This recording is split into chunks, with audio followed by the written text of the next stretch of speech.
The Tommy Campbell Show. California Governor Gavin Newsom beat Donald Trump to his insulin promise because that's what happens when you prioritize helping people over building tacky ballrooms and having your mashed potato body carted around the golf course. Meanwhile, Eric Trump drops a new book getting hit with hilarious reviews, and it may not be the bestseller they want you to believe it is. More on that later. Trump actually tried to show off the construction of his ballroom only to have this done by Gavin Newsom. Very funny. I opened the last show joking about Trump's sloppy mangina neck waddle, and days later Time magazine put that tangerine turkey flap right on the cover, prompting Newsom to post the image with censored blocks, which is hilarious. It just makes it, even worse. Kids, you can't see this. And don't try any of those old tricks like you used to on cable with the wiggling of the cord or the turning of the knob to unscramble the analog late night Cinemax, because all you will get is old ball sack skin hanging off a spineless neck. Okay, I love this one. Did he borrow those from Mike Johnson? Following the Time magazine release, Trump blew up on Truth Social and accused the publication of trying to humiliate him. Time magazine wrote a relatively good story about me, but the picture may have been the worst of all time. They disappeared my hair and then had something floating on top of my head that looked like a floating crown, but an extremely small one. Really weird. I never liked taking pictures from underneath angles, but this is a super bad picture and deserves to be called out. What are they doing and why? Time confirmed the cover was original, not a photo manipulation. And Trump is delusional when he looks like this and thinks he has a good angle. It's a camera, not a time machine. And even if we go back, not a gorgeous man. His dating life would have been a lot different if he was stuck with his parents' genes and without their wealth. Subscribe. Donald Trump is a babbling old man who can't remember what year it is. Today he claimed he was president when the LA fires started. He wasn't. He's very sick mentally, memory problems and more. Pray for him. If you thought that was savage, then check this out. And increasingly, this president appears unhinged, unmoored by reality and facts. He seems listless. He seems, dare I say, in decline, cognitively and, dare I say, forgive me, perhaps unfair, physically. And these are just rantings of someone that needs an intervention, needs some help, needs to be stabilized. Well, this was part of Newsom's major announcement that California will be selling state-branded insulin through its CalRx program beginning January 1st, 2026, though Newsom trolled Trump with the launch with a new website, newsomrx.org, promoting the program with the slogan, making insulin affordable again. The thing is, Trump would have called it Trumpsulin, Dansulin, Incel-sulin, any of the things that refer to him. Whereas Newsom was just mocking Trump. He's not so self-centered and grandiose to actually call it after himself. I, Gavin C. Newsom, have done what Trump could never do. I made insulin affordable again. Many people are calling me the savior, the great gelled healer, and the next Dr. McDreamy. Starting January 1st, just $11 a dose, no gimmicks, no fake promises, real insulin at the lowest price you could ever imagine. Dozy Don talks about lowering drug costs, but cannot stay awake long enough to fix it. I actually did it. In 3 months, you can buy it. You are welcome, California. Also, Ozempic is next for the big ones. Like Trump, slim down, Donnie. Get your shots at newsomrx.org. Gavin C. Newsom, Governor of California. California partnered with Civica RX, a nonprofit pharmaceutical manufacturer, and Biocon Biologics, which produces insulin used in biosimilar products. CalRx insulin glargine will be interchangeable with Lantus, a common long-acting insulin, meaning patients can switch without requiring new prescriptions. It's convenient. It's what you want. 90% of insulins in this country, 90% share are in the hands of just 3 big companies. And they have been gouging you for years and years and years. They're also gouging Americans by 5 to 10 times what our European counterparts are currently paying. That's fundamentally what we're about, and this announcement is about, is fundamental disruption in this space. In the absence of the kind of leadership at the federal level, though There are some interesting announcements coming from the current administration, but they amount to press releases right now, not fundamental policy yet. In the absence of that, proud of California, our state, leading in this area. California's program was one of the first state-sponsored biosimilar production efforts in the country and represents an expansion of the CalRx initiative, which was created in 2020 to develop generic drugs for the state. Supporters say the project could reduce overall insulin costs and pressure national manufacturers to lower prices. According to RAND Corporation analysis, the average price of insulin in the U.S. is about $90 per vial. Overall, Americans pay between 8 and 10 times more than patients in most other countries, and even after insurance rebates or discounts, U.S. prices remain more than twice the global average. The main reason is that the U.S. does not regulate drug prices at the national level. In Canada and across most of Europe, government agencies negotiate or cap what manufacturers can charge. You've got Trump mad at windmills, RFK Jr. waging a war on Tylenol while the entire medical community rolls its eyes, and Newsom's over here delivering actual evidence-based results. Today, the average teenager in this country has 50% of the sperm count, 50% of the testosterone as a 65-year-old man. Our girls are hitting puberty 6 years earlier. And that's bad, but also our parents aren't having children. Parents who want to have children do not have access. I have 7 children. I feel that God has blessed me with that, and I can't imagine how different my life would be if I did not have that blessing. Come on, there hasn't been this much talk involving teens and sperm since the Matt Gaetz report was dropped. Studies in the last few years have shown testosterone levels have gone down, but nowhere near what this frog-throated lunatic is claiming. According to a 2022 review published in Human Reproduction Update, sperm counts appear to have fallen by just over 50% between 1973 and 2018. But researchers noted the results are debated because counting methods and sample data have changed so much over that time.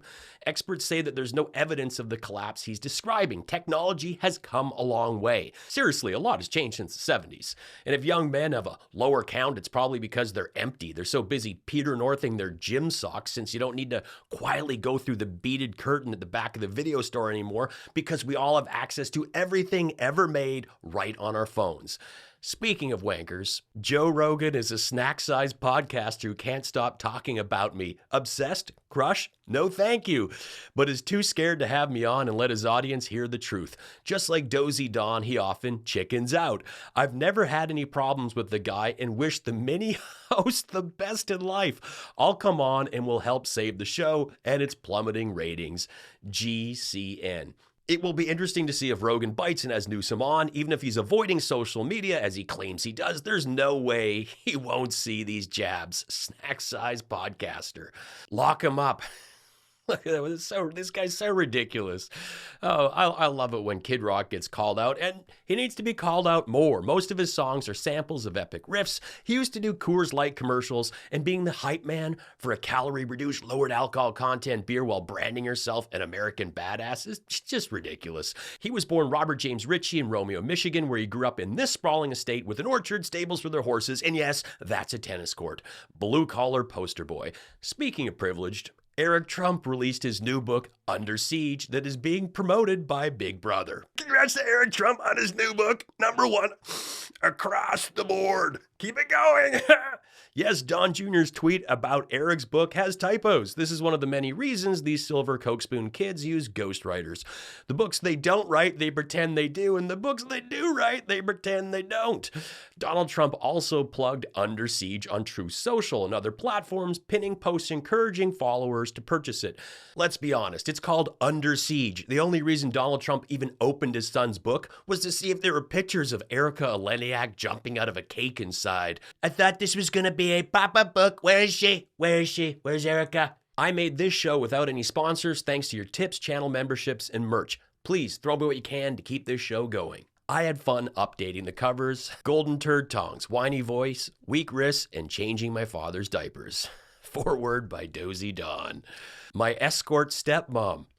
How a Slovenian model married my father and gave me a giant little brother. Foreword by Melanie. She's all over this one. Wankers. hiring guides to legally bait animals with donuts so we can shoot them for pictures to impress our fellow conservative douchebags. Forward by Jason Boebert. Bleeding Ears, how my makeup lab explosion survivor wife's Merlot-powered bad karaoke attempt at music damaged my hearing. Forward by Ted Nugent. And finally, Other Brother. He named my older brother after himself, my little giant brother after his alias, but I just got Eric. Forward by Gary Busey. Maybe that's his dad. Let me know which is your favorites in the comments. The book is marketed as a memoir detailing Eric's experiences growing up in the Trump family and his view that the family has been unfairly targeted by political opponents in the media. It's basically a bunch of magateers from the family that's increased its wealth by billions, mostly thanks to Trump True Social stock spikes, crypto grifts, and selling tacky watches that arrive broken and van down by the river cologne that makes you smell like hot diapers and wall ketchup. The launch follows a pattern previously seen with other Trump family publications. In 2019 and 2020, Republican National Committee filings showed the party spent approximately $94,800 on Donald Trump Jr.'s first book, Triggered, and more than $300,000 on his second, Liberal Privilege. This was the largest single purchase ever by the RNC. These books were bought in bulk and distributed to donors as autographed gifts. The money was paid to a company called Pursuit Venture LLC, which lists Trump Jr. as its principal, according to the report. Ethics experts note this practice can artificially inflate sales, helping a book reach bestseller lists while funneling donor money into a family-owned entity. There's currently no public record indicating that the RNC has made similar purchases of Under Siege, but given the historical precedent, the issue has raised renewed scrutiny over whether political committees have bought and will again buy Trump family books in bulk. Here are some of the recent reviews on Amazon, and they are hilarious. I'd rather read the Epstein files. Self-aggrandizing nonsense and pure fiction, biased and full of perceived grievances that never happened. Like everything the Trumps put out, not worth the price. Total waste of money. After reading this book, my IQ is lower, and I can see that all I need to do is pull myself up by my bootstraps. Absolute garbage. Buyer beware. Colonel, how you doing?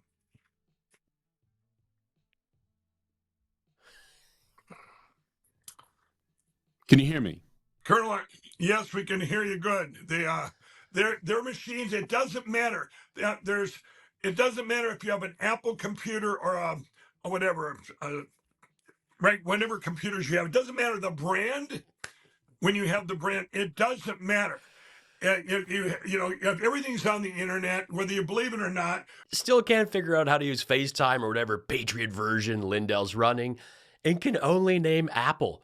Couldn't come up with one other company making hardware. Asus, Lenovo, HP. How about Dell? Yes, one of the biggest brands is literally in this guy's last name, and he's still stumped. I don't expect a pillow manufacturer gone mad to be a cyber expert, but for a guy spending losing millions declaring a war on computers, you'd think he'd at least be familiar with a few brands. No kings. A declaration of independence against the tyranny, against lawlessness in the context that there was no rule of law. It was the rule of the king. And I think increasingly people are waking up to the rule of law in this country, increasingly appearing to be the rule of Don. And I hope it's dawning on people how precious this moment is and what's at stake. And so I hope people put a stake in the ground, take the opportunity and time to participate this weekend, but again, do so peacefully, with a deep realization of the consequences and what the founding fathers were all about. Yes, you might actually be heading to a protest today, or maybe you're watching this at one, hopefully with headphones. Don't be that guy. And this isn't just America. Solidarity rallies are happening in Canada, Mexico, and parts of Europe, including events in Toronto and Vancouver under the banner No Tyrants. They had to rebrand it. Organizers chose that name to avoid confusion with going after King Charles, since he's the actual head of state in Canada. What's wild is how Republican leaders are trying to spin it. House Speaker Mike Johnson has already called these Hate America rallies, and Donald Trump echoed him, labeling protesters un-American agitators. But let's be honest, calling peaceful democracy rallies Hate America after holding a Stop the Steal rally that turned into an insurrection is some next-level hypocrisy. One side waves flags demanding accountability, the other literally tried to overturn a free and fair election. China has you on their payroll. I love getting these paid by China comments from geniuses like this. Wrong there, payroll, one word. And China, if you're listening, you can tip me with PayPal or leave me a super thanks. Going on 500 episodes, this still hasn't happened, no state money. If China were sending me big checks over the years, don't you think I'd be out of a home studio? I'd probably have a head of hair at this point. MAGA tears. I bet you just love gender revel parties. That's your liberal Christmas. Okay, there's so much stupid here. Starting with you struggling to spell Christmas. Clearly not dealing with the best and brightest. And I'm guessing you were going for reveal, not revel, the assorted chocolates I missed from the UK. Great chocolate. For the record, I'm not a fan of gender reveal parties and didn't have one. Our gender reveal was at the ultrasound. The technician said, "Here's the scrotum." And my wife was taken off guard. She actually panicked, like, "What? What's wrong?" I'm like, "Nothing's wrong. Scrotum. Sack, balls, it's a boy." And that was it. No party, no balloons, no wasting your friend's Saturday. MAGA tears. Windmills, RFK Jr. waging a war on Tylenol while the entire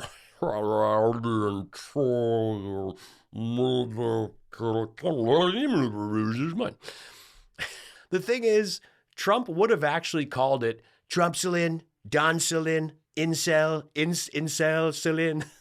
any of the things that refer to him. The Tommy Campbell Show is the best political comedy show on YouTube, and I hope you subscribe.